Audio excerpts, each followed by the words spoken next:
नमस्कार।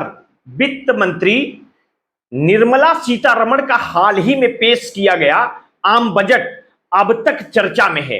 लोकसभा चुनाव में बीजेपी के अपेक्षाकृत कमजोर प्रदर्शन के बाद उम्मीद की जा रही थी कि बजट में आम लोगों को बड़ी राहत दी जा सकती है।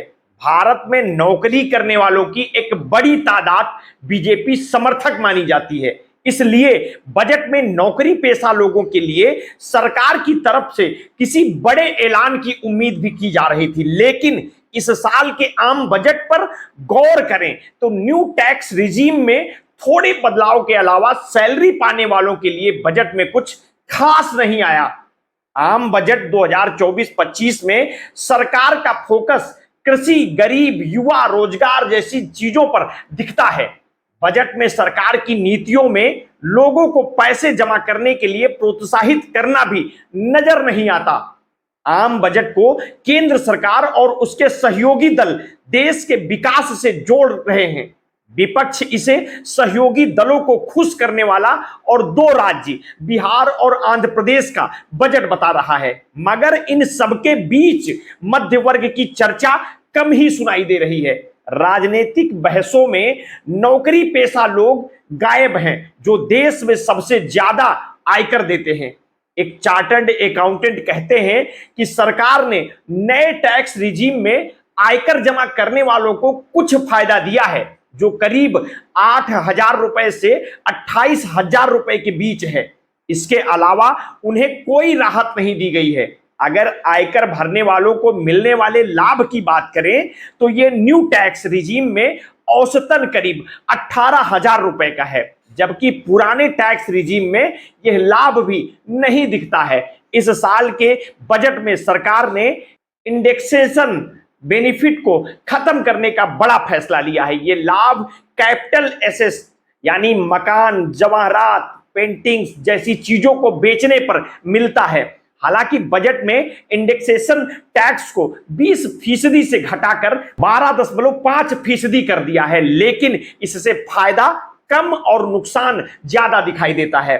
सीए एक संस्थान के मीडिया कर्मी से बातचीत करते हुए कहते हैं कि अगर आपने साल 2010 में 30 लाख में कोई घर खरीदा और उसे आज 70 लाख में बेच रहे हैं, तो पहले 30 लाख में हर साल बढ़ने वाली महंगाई और घर के मरम्मत पर होने वाले खर्च को जोड़कर आपकी लागत निकाली जाती थी।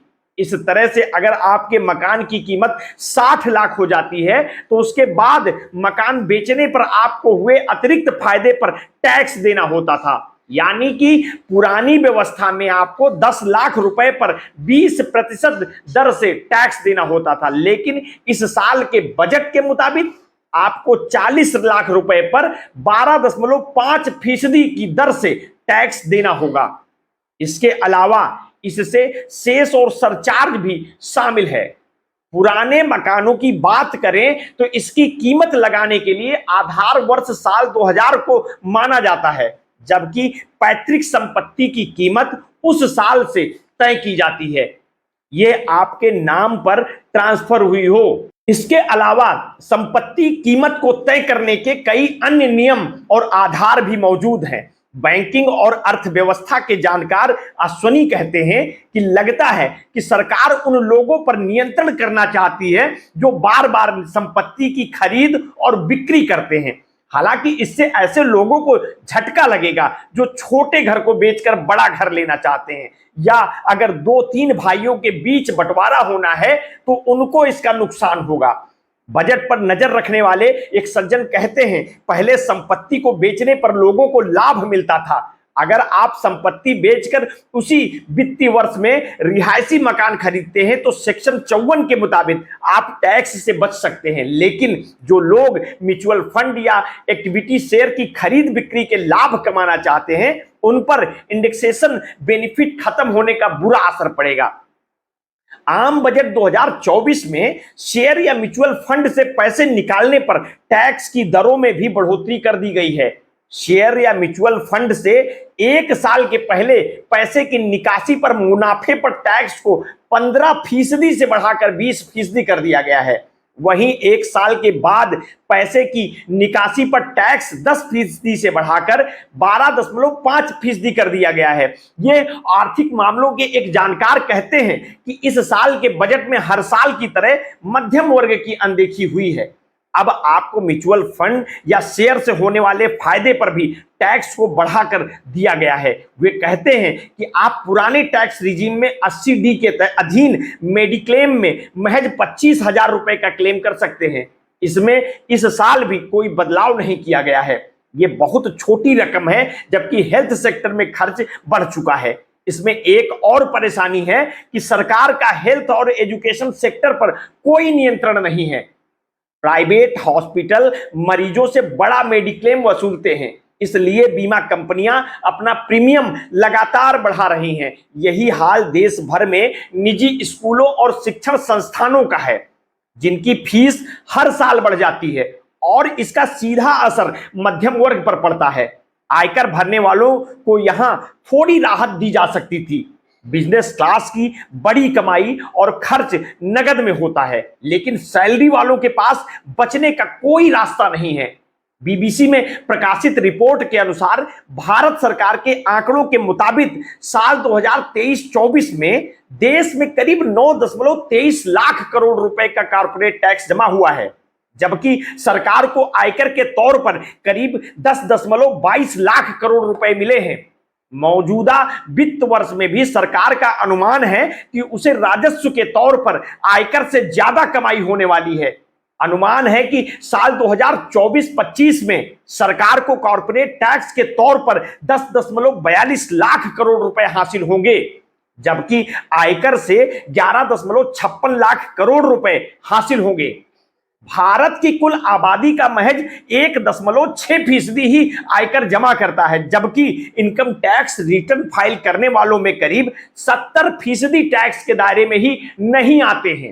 टैक्स और अर्थव्यवस्था के जानकार शरद कोहली कहते हैं कि भारत में आमतौर पर सालाना 8 लाख से 15 से 20 लाख तक कमाने वालों के मध्यम वर्ग में रखा जाता है।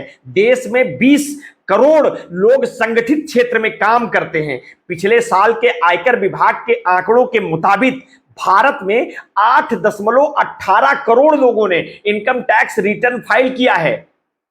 भारत की करीब 30% आबादी को मध्यम वर्ग में माना जाता है। अनुमान लगाया जाता है कि साल 2031 तक यह आबादी बढ़कर 40% तक हो जाएगी।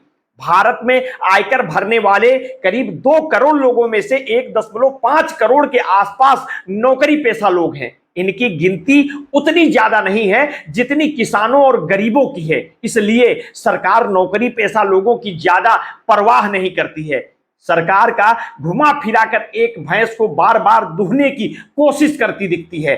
सरकार रिटर्न फाइल करने वालों से कुछ रुपए ले सकती है, जो रिटर्न तो फाइल करते हैं मगर टैक्स के दायरे में नहीं आते। रिटर्न फाइल करने वाले लोगों में करीब 70% लोग टैक्स के दायरे में नहीं आते। जानकार मानते हैं कि आयकर भरने वालों को अन्य लोगों के मुकाबले कुछ सुविधा जरूर मिलनी चाहिए थी। टैक्स देने वालों को सरकार की तरफ से कुछ छूट जरूर मिलनी चाहिए। इसके अलावा बैंकों में पैसा जमा करने को भी बढ़ावा दिया जा चाहिए था, जो बैंक और ग्राहक दोनों के लिए फायदेमंद होता है। खासकर ऐसी स्थिति में जब बजट में ऐलान की गई कई योजनाएं बैंकों के जरिए ही पूरी हो सकती हैं। भारत में आमतौर पर लोग बैंकों में पैसा जमा करते हैं। बैंकों में उनकी जमा रकम का सुरक्षित रहना और जमा रकम पर मिलने वाला ब्याज भारत में लोगों को बैंकों की तरफ आकर्षित करता रहा है। इसका एक फायदा यह भी है कि इससे बैंकों के पास पूंजी बढ़ती है, जिसका इस्तेमाल किया जा सकता है। इसके अलावा लोगों की भविष्य की जरूरत भी इससे पूरी होती है। नौकरी पेशा लोगों और पेंशन पाने वालों की संख्या किसानों और गरीबों के मुकाबले काफी कम है। लोकसभा चुनाव खत्म हो चुके हैं और राज्यों के अपने मुद्दे होते हैं, इसलिए बजट में नौकरी पेशा लोगों के लिए ज्यादा कुछ नहीं दिखा है। बैंकों में जमा रकम पर ब्याज दरों के बढ़ाने और ब्याज पर लगने वाले टैक्स को कम करके लोगों को पैसे जमा करने के लिए प्रोत्साहित किया जा सकता था। अश्विनी राणा कहते हैं, सरकार की नीति देश के मध्यम वर्ग में पैसे बचाने और निवेश करने का कल्चर खत्म कर रही है। सरकार चाहती है कि पैसे कमाओ और मौज करो। यह एक पश्चिमी सिद्धांत है।